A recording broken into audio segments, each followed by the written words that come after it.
Welcome back again. मैं हूं आशीष और आप देख रहे हैं द लीगल इंसेन। आज के इस पर्टिकुलर वीडियो में हम समझेंगे कि जब महिला थाना से नोटिस आता है या सीएडब्ल्यू सेल से जब नोटिस आता है आरोपी के पास, हस्बैंड के पास या हस्बैंड के घर वालों के पास, तो बेसिकली महिला थाना में जाना चाहिए या नहीं जाना चाहिए।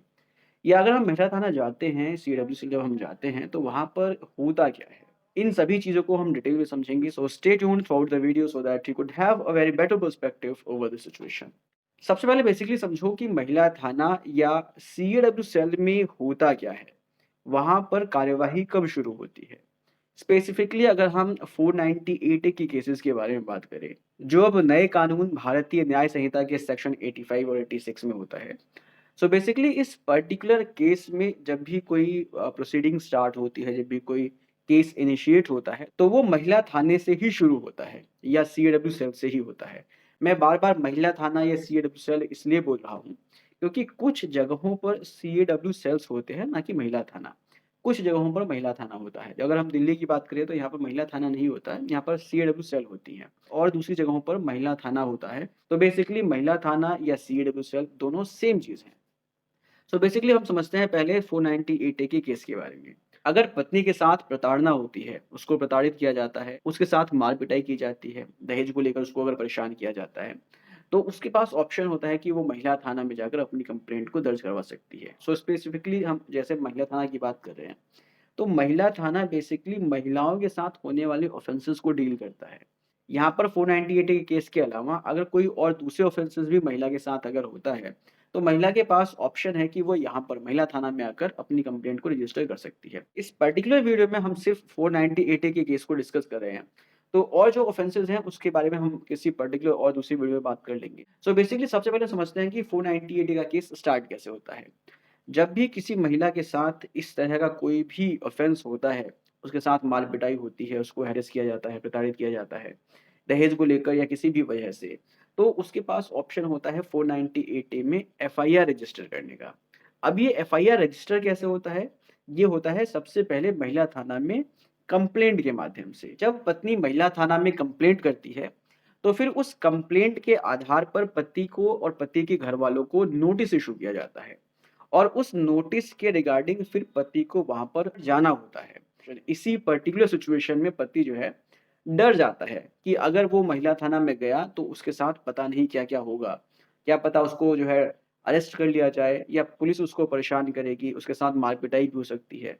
ये सारी चीज़ें जो है पति सोचता है। सो बेसिकली यहाँ पर ऐसा कुछ सोचने की ज़रूरत नहीं है, बिल्कुल भी डरने की ज़रूरत नहीं है। क्योंकि महिला थाना में ऐसा कुछ भी नहीं होता है। महिला थाना एक तरह से एक मेडिएशन का काम करता है। जब पत्नी महिला थाना में कंप्लेंट फाइल करती है, तो उस कंप्लेंट को एक मीडिएटर को दिया जाता है, जिसको हम काउंसलर भी बोल सकते हैं। सो बेसिकली उस काउंसलर के द्वारा ही पति को नोटिस इश्यू किया जाता है, पति को नोटिस भेजा जाता है या पति को बुलाया जाता है। और जब पति महिला थाना में जाता है, तो वहाँ पर उन दोनों की, पति और पत्नी की काउंसलिंग की जाती है। उनको एक साथ बैठाकर उनके साथ मीडिएशन करवाया जाता है और उस मीडिएशन में उस काउंसलर के द्वारा ये कोशिश की जाती है कि जो भी डिस्प्यूट है पति-पत्नी के बीच में, उसको रिज़ॉल्व किया जा सके। जो मीडिएटर है, जो काउंसलर है वहाँ पर, उसका मेन पर्पज़ होता है कि पति-पत्नी के बीच में आखिर झगड़े का कारण क्या है? उस झगड़े के कारण को ही रिज़ॉल्व करना, उसको हल करना। सो बेसिकली महिला थाने में मीडिएशन के माध्यम से पति और पत्नी के बीच में जो डिस्प्यूट है, उसको रिज़ॉल्व करने की कोशिश की जाती है। अब ज़रूरी तो नहीं है कि एक ही सिटिंग में जो है, पति और पत्नी के बीच में जो डिस्प्यूट है, वो रिज़ॉल्व हो जाए। तो यहाँ पर मीडिएटर बेसिकली क्या करता है, वो पति और पत्नी को कई बार जो है बुलाता है। हो सकता है कि एक ही सिटिंग में डिस्प्यूट रिज़ॉल्व हो जाए। अगर नहीं होता है तो 2 या 3 या 4 सिटिंग्स जो हैं करवाई जाती हैं पति और पत्नी की आपस में बैठाकर और उनके बीच में जो भी डिस्प्यूट है, उसको रिज़ॉल्व करने की कोशिश की जाती है।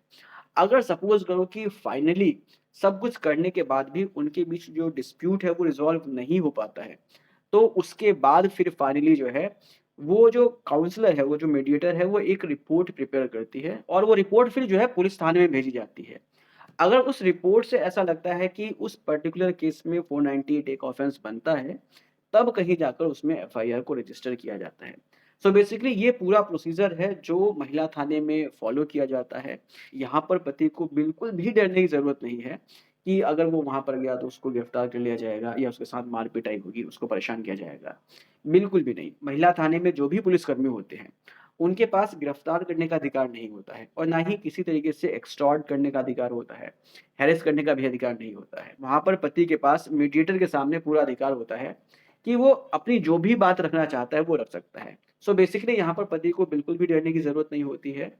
वहाँ पर उसको जाना चाहिए, उसको जो भी अपनी बातें हैं, वहाँ पर उसको रखनी चाहिए और बिल्कुल भी नहीं डरना चाहिए कि उसको गिरफ्तार कर लिया जाएगा या उसके साथ मार-पिटाई होगी या उसको हैरेस किया जाएगा, बिल्कुल भी ऐसा नहीं होगा।